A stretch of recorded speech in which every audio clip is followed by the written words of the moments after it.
467 years ago, our fathers brought forth on this continent a new nation, conceived in liberty and dedicated to the proposition that all men are created equal.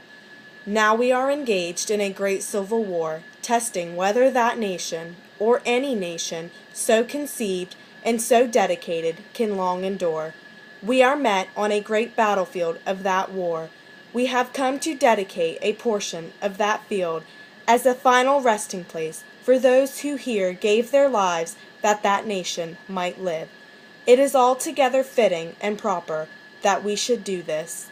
But in a larger sense, we cannot dedicate, we cannot consecrate, we cannot hallow this ground. The brave men, living and dead, who struggled here, have consecrated it, far above our poor power to add or detract. The world will little note nor long remember what we say here, but it can never forget what they did here.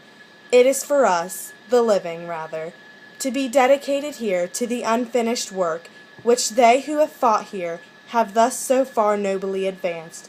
It is rather for us to be here dedicated to the great task remaining before us, that from these honored dead we take increased devotion to that cause for which they here gave their last full measure of devotion, that we here highly resolve that these dead shall not have died in vain, that this nation, under God, shall have a new birth of freedom, that the government of the people, by the people, for the people, shall not perish from the earth.